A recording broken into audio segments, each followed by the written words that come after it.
Pa se je pa končno prikazal avto, ki smo ga toliko časa čakali.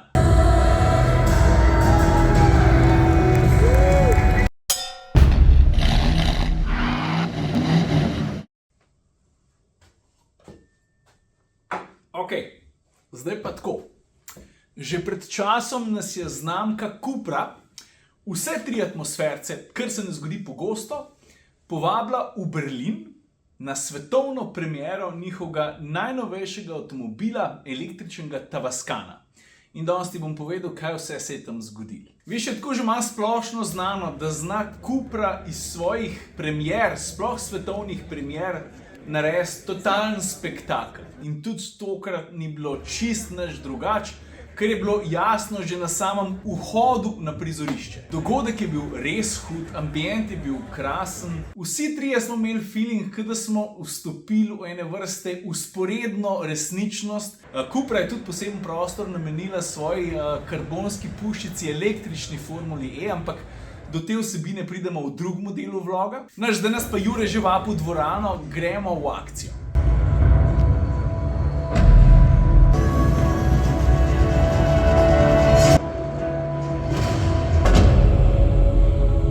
A veš, ko Cupra predstavi nov avto, to je en tak posebne vrste šmek. Ne samo veliki zasloni, pa velike besede, pa malo fancy grafike. Najprej smo morali malo potrpeti, pa poslušali ne digitalno izvedbe komada, ki ga je zapela Willow Smith, pa se je pa končno prikazal avto, ki smo ga toliko časa čakali.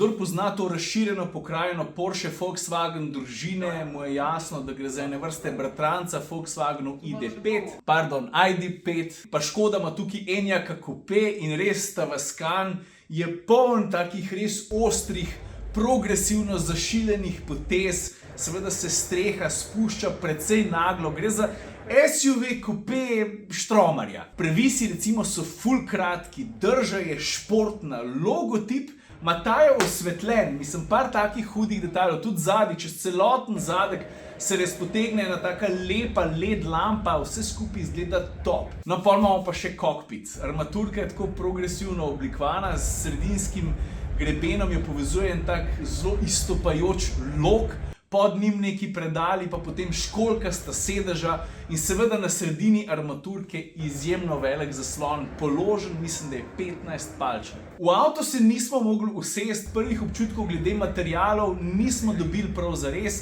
sicer si kakšen feeling lahko dobil s tem, ki si gledal vse skupaj, recimo, ki si vrgal oko na vrata, pa na sedeže, pa na armaturno, ampak na prvi stik bomo morali še malo počakati. Drugače se bo pa Tavascan v Slovenijo, tako pričakuje Cupra, pripeljal v začetku leta 2024.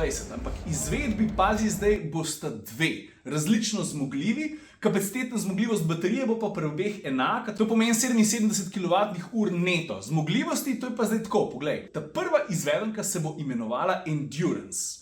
Skupnih kilovatov, ki bodo na voljo, bo 210, doseg švoh 550 km, pogon bo speljan pa na zadnjo os. Ta druga varianta je pa bolj zmogljiva, 240 kW, največje moči, to je koliko, 340 konjev, dosega malo manj za 517 km, predvsem pa pri tej bo pogon speljan pa na vsa 4 kolesa. Obe variante se boste vozile pa na 21-kah. Toliko na hitro v Tavascanu, avto zgleda res hudo, se veselim, da se usedem za volan.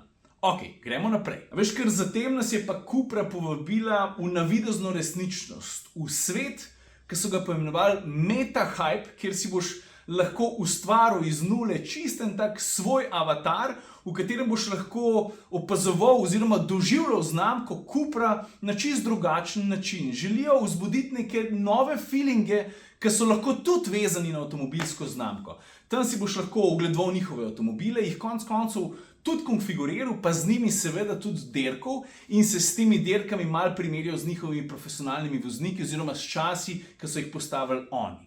Ok, na koncu, piko na i, so pa naredili še za eno digitalno premiero avtomobila, ki so ga poimenovali, gre za superšportnega električnega kupeja Dark Rebel, to se pravi temni upornik.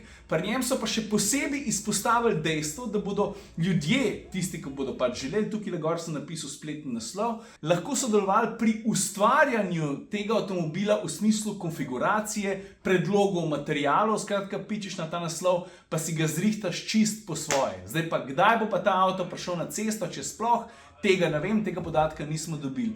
Zanimiv pristop pa način, s katerim Cupra kaže, da si ene stvari tudi drzne delati drugače. Jaz sem recimo ob tem mešane občutke, ker sem rajš sem, a veš, tukaj v fizični realnosti, kada bi kam bežal, ker se mi zdi, da nas zasloni že tako preveč zasvojijo, tudi sam sem konec koncev del tega problema. No, drug del zgodbe, zdaj smo prišli pa do formule, pa spet na letališče Tempelhof, ki ni več aktivno letališče, je pa to nekdaj seveda bilo.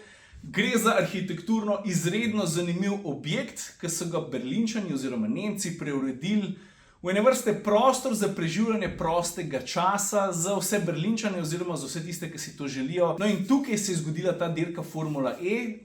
Jaz verjamem, da ima veliko ljudi, vključno z mano, tudi kakšen pomislek, ki pride do tega, ampak ne morem pa zanikati, da gre za zanimiv produkt, ki je vezan na experience celotne družine v konc koncev. Saj tam sem par besed o tem povedal, da boš malo dobil kakšen feeling je, ko si na dirki. Ker se vse malo razlikuje od klasičnih dirk, kakor smo jih vajeni. Kaj pa zelo spoštujem, kako celostno Formula E pristopa k celotnemu eventu. Torej, ko ti prideš na dirko, je poskrbljen za mrske. Zdaj gledam ene mulce, ki tam na koš mečejo, pa imamo freestylerje, pa mlade kolesarje, poglej. Prostor za sprostitev, pa plezalna stena, pa mislim, ni da ni, pa valjda lahko dirkaš simulacije oziroma furaš dirke tudi na drugačen način. Vse skupaj je zelo kompaktno, zelo dostopno, pa zelo zanimivo mogoče za koga, ki se pa z dirkanjem sploh ne pozna. Zdaj te pa najbrž zanima še kaj o formuli. Te puščice so, mislim, niso glasne, oziroma so na svoj način. Jure je imel tudi eno mnenje, kako se sliši, ko pade mim, le kaj je rekel. Glih tako, kot bi flexerca po olugonu. Evo ga.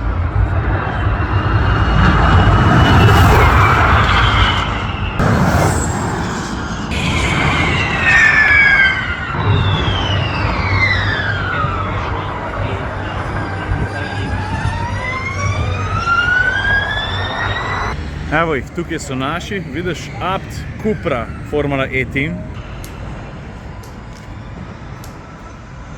Ali pa v vsakem boksu tudi tak lušten kotiček, pa si lahko nadaneš slušalke, pa poslušaš komunikacijo med boksi pa med voznikom.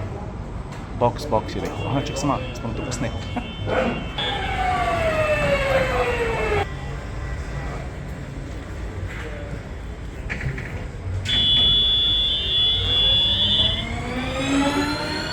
Kar se pa same formule tiče, gre za več kot 5-metrski bolid, ki tehta 840 kg, na zadnjo os uspe prenesti 350 kW moči, pa na sprednjo z drugim elektromotorjem še 250. Končna hitrost pa naj bi v teoriji na dirkališču, ker pač ravnine niso dovolj dolge, dosegla oziroma presegla 320 km/h. Kar se pa same dostave moči tiče, tistih 350 kW se sprosti na zadnjo os, mimogrede na zadnji osi sploh ni kolutnih zavor, pa podatek, ki je mene odpihnil. 40% vse moči, ki je sposobna vršiti na kolesa, ta avto pridobi z regenerativnim zaviranjem.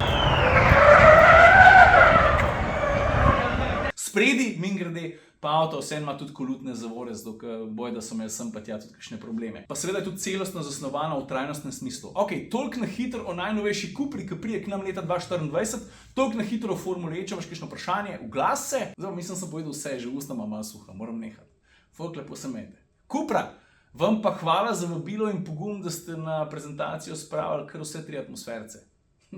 Veliko vsebine smo ustvarjali in želimo si, da gremo še kam skupaj.